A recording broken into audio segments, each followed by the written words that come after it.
Israeli सेना के operation का दायरा अब बहुत बढ़ गया है। इजरायली सेना अब न सिर्फ लेबनान को दहला रही है बल्कि सीरिया में भी जबरदस्त हमले कर रही है। लेबनान की राजधानी बेरूत और सीरिया की राजधानी दमिश्क में लगातार बमबारी हो रही है। इजरायल लेबनान और सीरिया में हिजबुल्लाह के ठिकानों को तहस नहस कर रही है। सवाल यही है कि इजरायल ने दो देशों में अचानक हमले तेज क्यों कर दिए हैं? नेतन्याहू और उनकी सेना का लक्ष्य क्या है?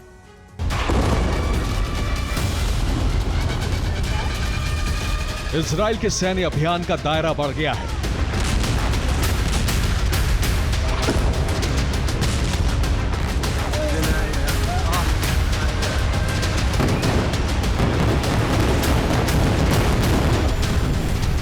नेतन्याहू की सेना लेबनान के साथ साथ सीरिया को भी दहला रही है।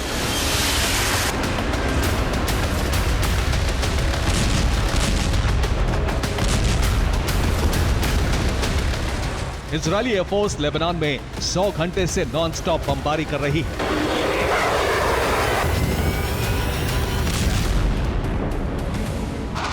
तो लेबनान से लगती सीरिया बॉर्डर पर जबरदस्त धमाके किए जा रहे हैं।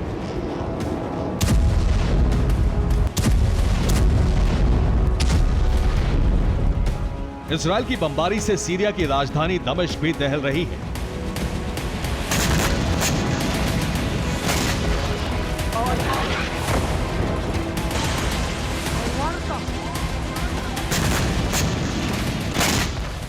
सबसे पहले हम आपको विनाश की वो आग दिखाते हैं जिसमें लेबनान की धरती पूरी तरह से जल रही है।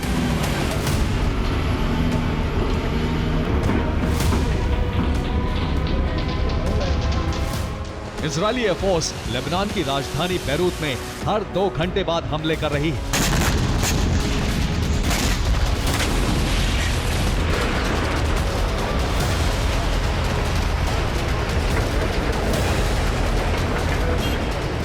सबसे ज्यादा हमले बेरूत के दाहिया में हो रहे हैं।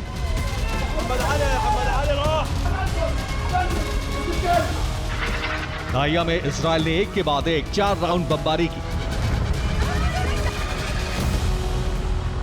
इजरायल की बमबारी से दाहिया में हिजबुल्लाह से जुड़ी 3 इमारतें धराशायी हो गईं।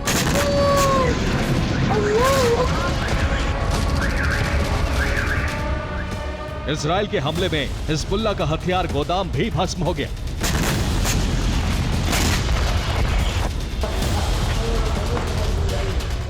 दाहिया में आईडीएफ ने हिजबुल्लाह के कमांड सेंटर को भी मलबे में बदल दिया। इजरायल के मिसाइल वर्षा से बेरूत के शमा इलाके में भी जबरदस्त तबाही हुई है। बेरूत के तायोने इलाके में भी इजरायल ने एक इमारत को समतल कर दिया।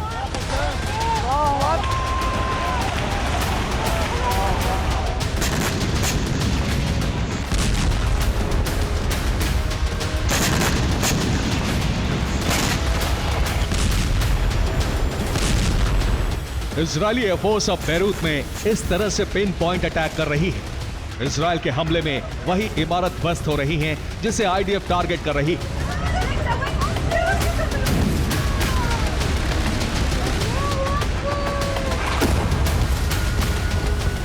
रिहायशी इलाके में इजरायल की मिसाइल इस तरह से आकर टारगेट को हिट करती है और पूरी की पूरी इमारत जमींदोज हो जा रही है।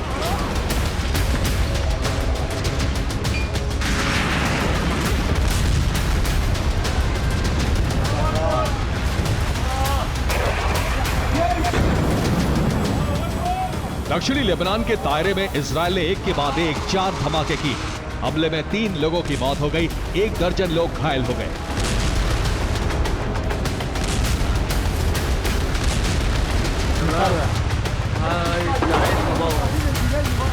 इजरायल लेबनान में 48 घंटे के अंदर 1000 टन बारूद बरसा चुका है।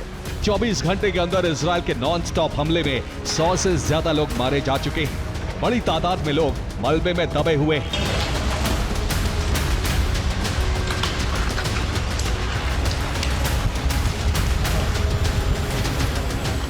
लेबनान की तरह ही इजरायली सेना सीरिया में भी जबरदस्त विस्फोट कर रही है।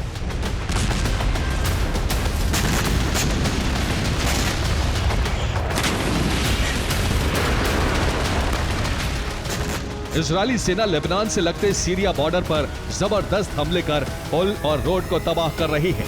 ये वो पुल और रोड हैं जिनके जरिए हिजबुल्लाह को हथियार सप्लाई होते थे। इतना ही नहीं, इजराइल ने सीरिया की राजधानी दमिश्क में हिजबुल्लाह के कमांड सेंटर को भी ध्वस्त कर दिया।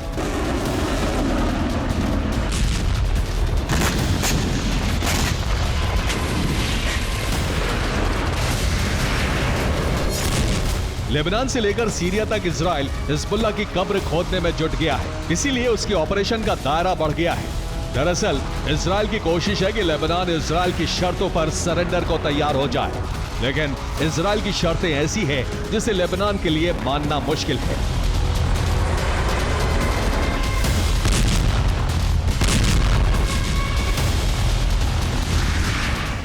लेबनान के सामने युद्ध विराम के लिए इजराइल जो शर्त रखने वाला है वो इस तरह है। इजराइल चाहता है कि यूएन चार्टर 1701 के तहत परमानेंट युद्ध विराम हो। लेबनान में लितानी नदी तक के इलाके पर इजराइल या अमेरिका का कंट्रोल हो।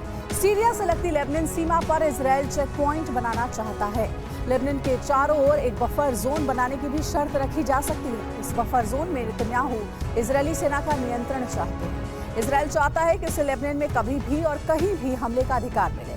हिजबुल्लाह को खत्म करने के लिए इजराइल लेबनान से किसी को भी गिरफ्तार कर इजराइल ले जाने का अधिकार चाहता है। हालांकि लेबनान इजराइल की ये शर्तें स्वीकार करेगा, इसकी संभावना बहुत ही कम है। इजराइल ट्रंप के भरोसे अपनी ये शर्तें लेबनान से मनवाने की तैयारी में है। दूसरी ओर इजराइल की इन शर्तों के खिलाफ ईरान की सुप्रीम काउंसिल ने मोर्चा खोल दिया है।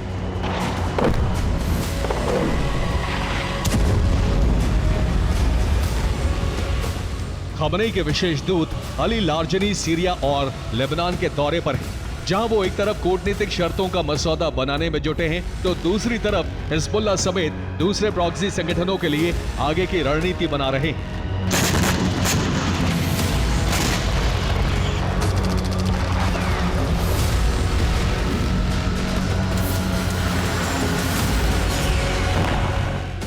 अब हिजबुल्लाह की तैयारी इजराइल में फिदाइन लड़ाकों को दाखिल कराने की है। इसके लिए अलग अलग तरीके अपनाए जा रहे हैं। इन फिदाइन हमलावरों के भरोसे इजराइल के अंदर बड़े ऑपरेशन की साजिश रची जा रही है।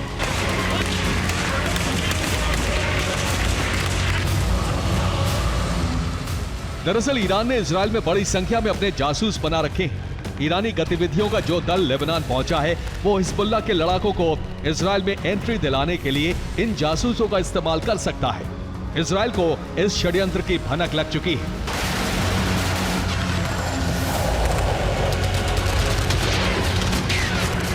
इसलिए उसने अंडरकवर ऑपरेशन को फेल करने वाली अपनी डूव डेवन यूनिट को एक्टिव कर दिया है। डूव डेवन यूनिट के कमांडो को इजराइल में फिदाइन हमलों को रोकने की जिम्मेदारी दी गई है। उधर हिजबुल्लाह जबरदस्त हमला कर इजरायली सेना को उलझा रहा है, ताकि हमलों के पीछे वो इजराइल में आत्मघाती हमलावरों को दाखिल करवा सके।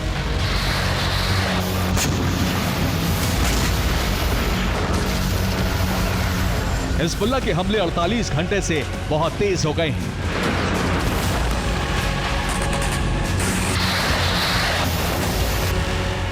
हिजबुल्लाह ने तेल अवीव में बैलिस्टिक मिसाइलें फायर की। हमले में आईडीएफ के किरियाह बेस को नुकसान पहुंचा है। हिजबुल्लाह ने इजराइल के हाइफा बेस को भी टारगेट किया। हमले में इजराइल के कई सैनिक घायल हो गए। नहारिया में रॉकेट हमलों की वजह से कई जगहों पर आग लग गई। हिजबुल्लाह ने इजराइल के रमीम में आईडीएफ के हेडक्वार्टर के पास कई धमाके किए। हालांकि हेडक्वार्टर को नुकसान नहीं पहुंचा।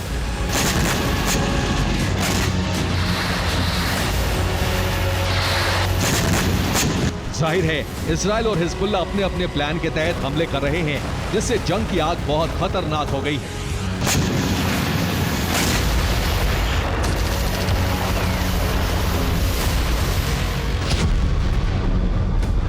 इस युद्ध का परिणाम बहुत भयावह होने जा रहा है। Bureau report, TV9 Bharatvarsh.